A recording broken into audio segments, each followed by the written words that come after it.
Halo para pendengar, dimanapun kalian berada. Selamat datang kembali di agenda mingguan kita untuk saat ini, yaitu nge-breakdown episode terbaru Overlord Season 4 yang sudah sampai episode ke-10. So, langsung aja, mari kita mulai. Episode ini dibuka dengan Ainz yang kaget melihat adanya item power suit di New World, dan Ainz mengira kalau pengguna item itu adalah player.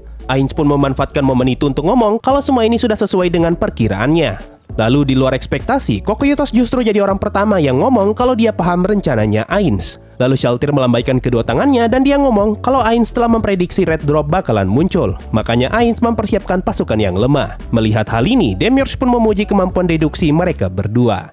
Nah, kalau di anime, Aura bertanya ke Albedo siapakah orang di balik armor merah tadi. Lalu Albedo menjawab kalau orang tadi adalah salah satu dari 3 petualang Adamantite di Rest is the Kingdom, yaitu Red Drop. Nah, kalau di novel, Ainz yang bertanya ke Albedo mengenai hal tadi, dan Albedo menjawab dengan keraguan karena dia berasumsi kalau orang tadi adalah Red Drop hanya dari warna armor dan plat Adamantite-nya. Lalu Albedo ngomong kalau berdasarkan laporan, Red Drop biasanya terlihat berada di area utara kerajaan. Barulah di sini Ainz kaget karena dia belum yakin kalau orang tadi adalah Red Drop, dan Ainz masih mengira kalau ada kemungkinan orang tadi adalah player. Lalu setelah itu Ainz menjelaskan ke seluruh Floor Guardian mengenai apa itu item Power Suit. Tapi kalau di anime, penjelasan ini kena skip. Power Suit adalah item yang ditambahkan ke Yggdrasil agar dapat membantu para player baru untuk naik level. Item ini mempunyai banyak keunggulan yang mana item ini dapat terbang lebih cepat daripada sihir Fly. Item ini juga dapat digunakan di bawah air selama lebih dari 1 jam. Dan item ini kebal dari hampir semua environmental damage. Bagian bahu dan tubuhnya bisa dipasangi sihir ofensif. Bahkan pada beberapa tipe, pergelangan tangan dan kakinya juga bisa dipasangi sihir. Tier tertinggi yang bisa dipasang ke item ini adalah sihir tier 10, dan sihirnya hanya bisa digunakan sekali dalam 1 jam. Semakin kuat suatu sihir yang disimpan, maka semakin banyak juga batasan dalam penggunaannya. Item ini mempunyai damage fisik dan juga damage sihir yang sangat tinggi, tanpa memperhitungkan kemampuan penggunanya. Hal ini juga berlaku untuk pertahanan dan kemampuan menghindarnya. Cuma item ini mempunyai 2 kelemahan, yaitu item ini dianggap sebagai full body armor, sehingga tidak bisa digabung dengan armor lain. Walaupun kalung dan equipment dekoratif masih bisa digunakan. Hal yang sama juga berlaku ke Cocoyotos, di mana tubuhnya dianggap sebagai exoskeleton armor, sehingga dia tidak bisa menggunakan armor lagi. Tapi Cocoyotos masih bisa menggunakan kalung dan beberapa equipment tambahan, seperti yang kita lihat di season 2 ketika dia melawan para Lizardmen. Kelemahan keduanya, semua sihir yang disimpan ke dalam armor ini tidak bisa digabung dengan Meta Magic. Nah, kalau penasaran apa itu Meta Magic, cari aja konten gua yang bahas Meta Magic. Ainz juga menjelaskan, kalau saja armor ini dipakai oleh orang lemah, maka ini akan menjadi kelemahan terbesarnya. Karena meskipun armor ini mampu menutupi stat penggunanya yang rendah, tapi HP dan MP penggunanya sama sekali tidak berubah. Ainz pun ngomong kalau Floor Guardian tidak akan kesulitan melawan pengguna Power Suit, tapi kalau Pleiades yang bertemu dengan pengguna armor ini, maka mereka harus segera mundur. Lalu Ainz ngomong kalau Power Suit terkuat yang dia tahu hanya setara dengan karakter berlevel 80. Jadi item ini hanya berguna bagi player lemah dan tidak ada gunanya bagi player yang kuat. Ainz juga ingat kalau di dalam ruang harta terdapat 2 atau 3 Power Suit yang tidak kepakai. Karena ketika item ini rilis, seluruh member Ainz Holgon sudah mencapai level maksimal. Makanya mereka tidak terlalu peduli. Lalu Ainz ngomong kalau salah satu Supreme Being, yaitu Amonoma Hitotsu, tertarik untuk membeli Power Suit karena dia merasa dengan item ini, bahkan player tipe produksi seperti dia dapat ikut bertarung. Tapi setelah mencoba bertarung menggunakan armor ini, Amonoma Hitotsu malah dibantai dengan mudah oleh Peroroncino. Dan setelah itu, item ini tidak pernah lagi terlihat. Di bagian ini juga, Ainz sempat menyinggung soal Blue Rose, dan Ainz ngomong kalau dia sama sekali tidak ragu untuk membunuh Blue Rose jika saja mereka mencoba menghalangi penghancuran Rest is the Kingdom.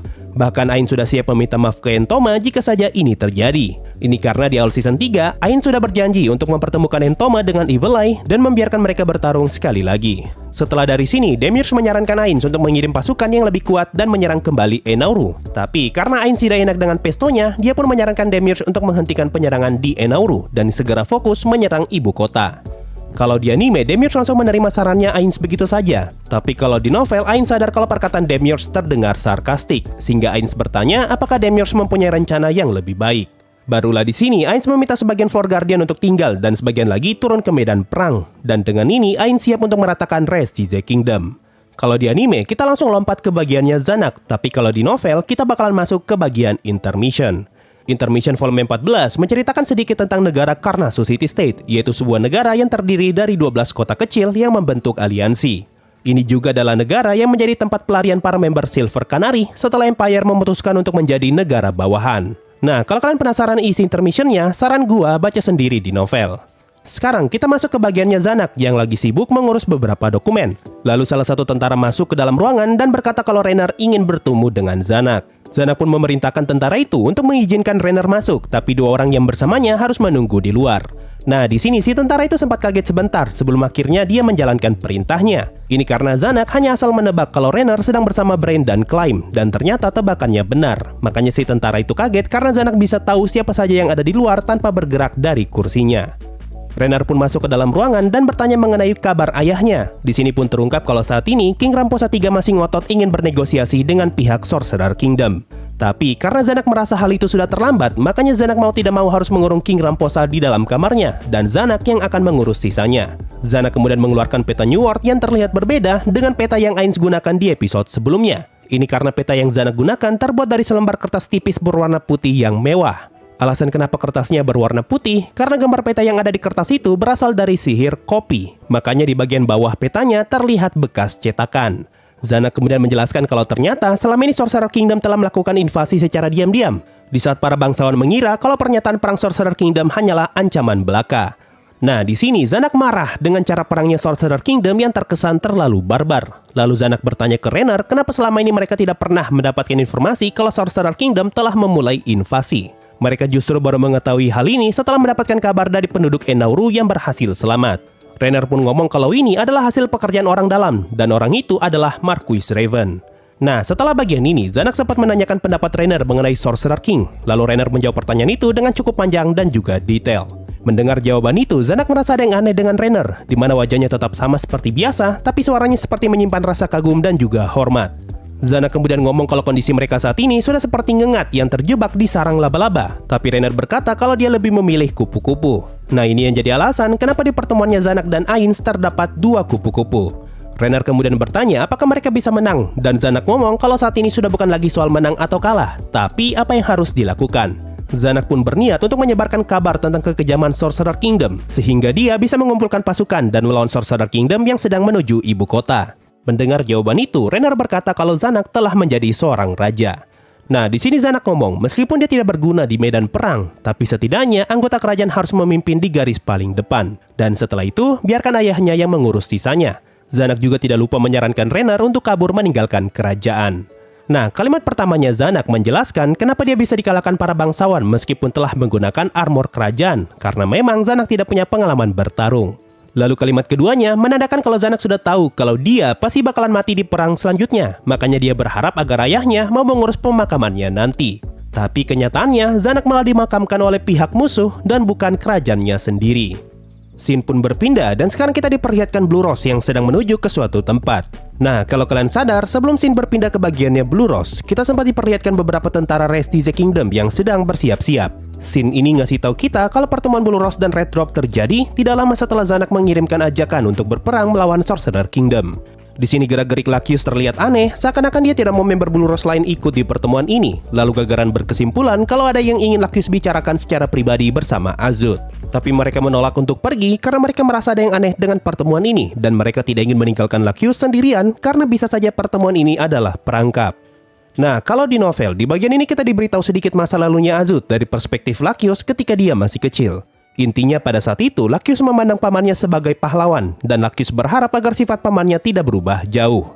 Mereka pun sampai di tempat pertemuan dan ingin segera masuk ke dalam ruangan. Tapi ketika Tina dan Tia ingin membuka pintu, Lacus malah menghadang mereka dan memilih untuk membuka pintu sendiri. Setelah melihat apa yang ada di dalam, kalau di anime, Lacus langsung menjelaskan seperti apa sifat pamannya ke para member Blue Rose. Sedangkan kalau di novel, Lacus masih ngotot ingin bertemu pamannya sendirian, sampai akhirnya hal ini ngebuat Evil Eye kesal.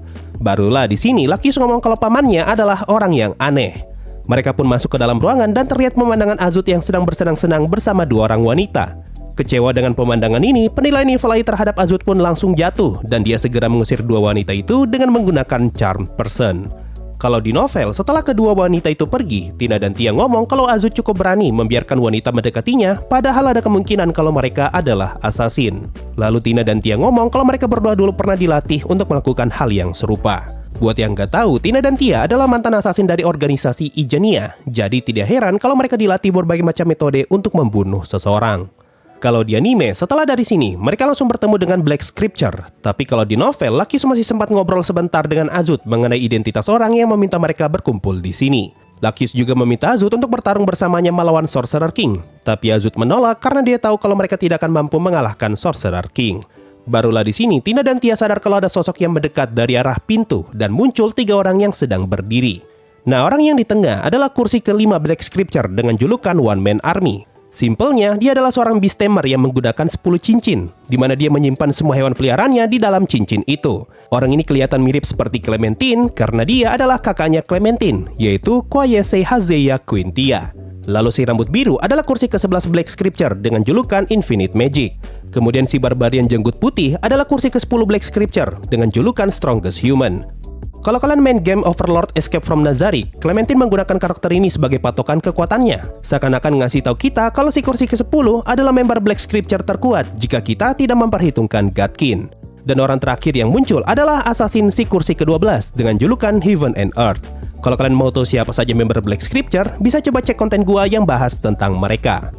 Koyese pun menjelaskan maksud kedatangan mereka yang ternyata ingin merekrut Blue Rose dan juga Red Drop. Azut pun bertanya dari negara mana mereka berasal dan si kursi ke-11 mencoba ngebacot lagi. Tapi tiba-tiba si kursi ke-12 muncul dan menutup mulut si kursi ke-11.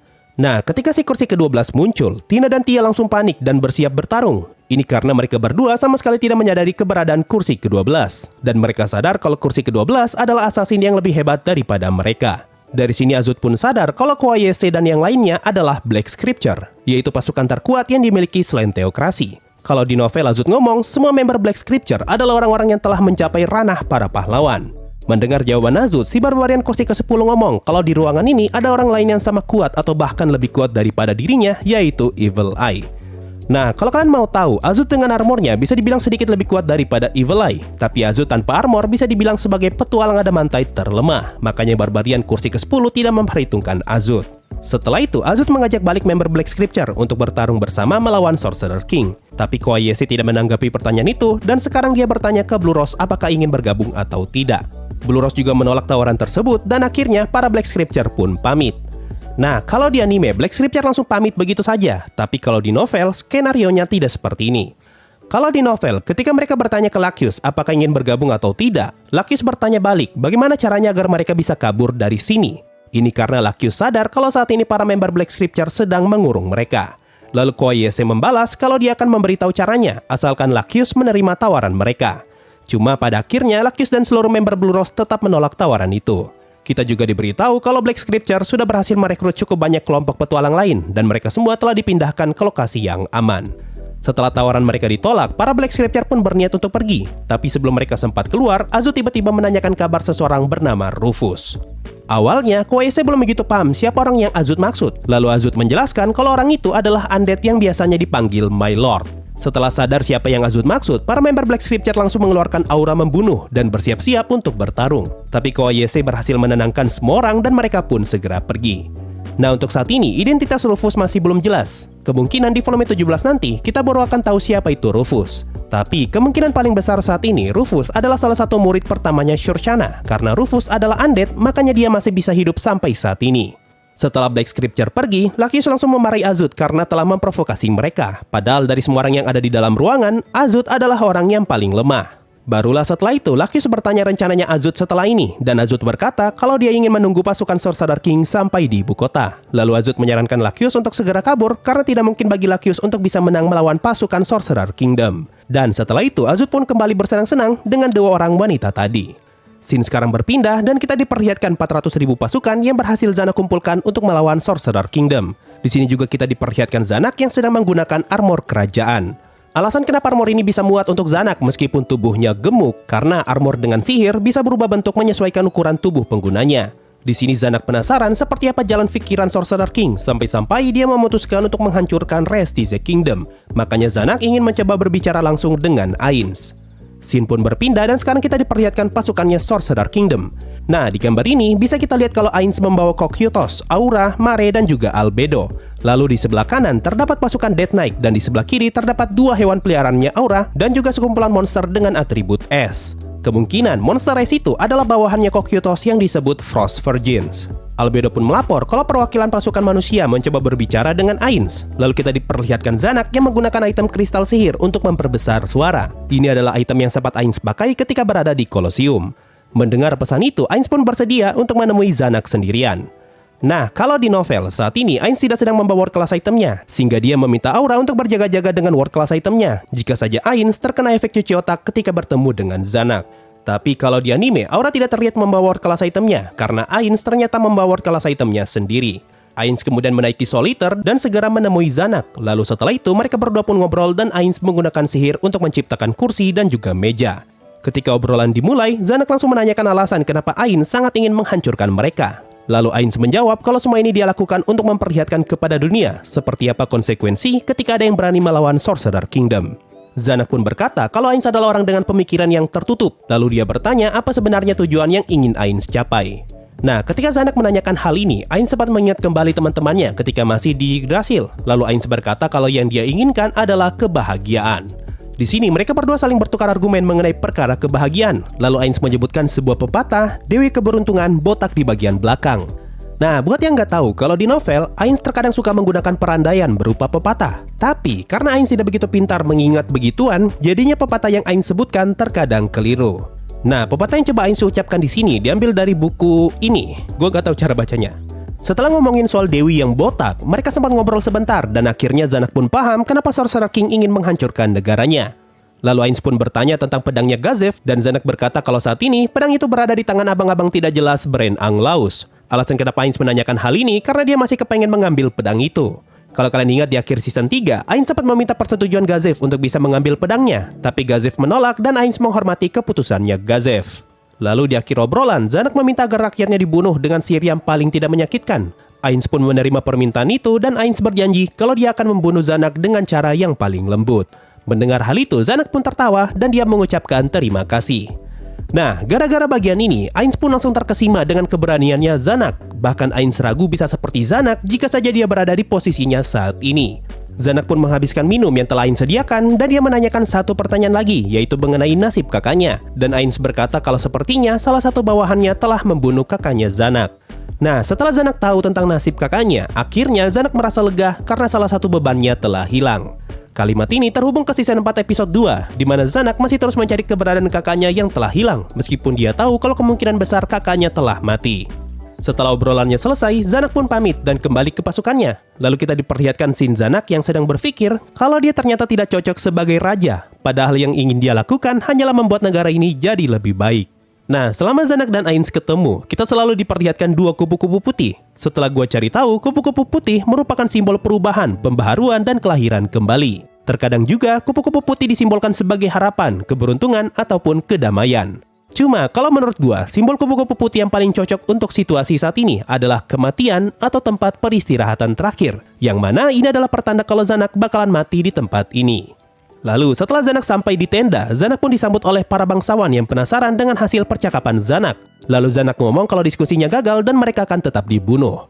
Nah, di dalam tenda, Zanak disambut oleh seseorang yang sebelumnya pernah muncul di episode 2. Dia adalah orang yang menggantikan posisinya Marquis Raven sebagai Menteri Urusan Militer. Orang itu penasaran seperti apa sosok Sorcerer King, dan Zanak menjawab kalau Sorcerer King ternyata sangat manusiawi. Lalu, di saat Zanak sedang membahas strategi, tiba-tiba saja terdengar keributan dari luar tenda. Awalnya, Zanak mengira kalau Sorcerer Kingdom telah bergerak, tapi ternyata keributan itu berasal dari para bangsawan yang berkhianat. Para bangsawan itu berniat membawa kepalanya Zanak di hadapan Sorcerer King sebagai cara untuk memperlihatkan kesetiaan mereka, dengan harapan agar nyawa mereka dapat diampuni. Tapi Zanak tidak ingin menyerahkan kepalanya begitu saja tanpa perlawanan. Dan untuk pertama kalinya, kita diperlihatkan seperti apa wajah seriusnya Zanak. Nah, kalau di novel, kalimat Zanak tadi yang ngomongin soal ingin membuat negara jadi lebih baik, seharusnya dia katakan di sini, yaitu momen sebelum dirinya mati. Kalau di novel, kalimatnya gini.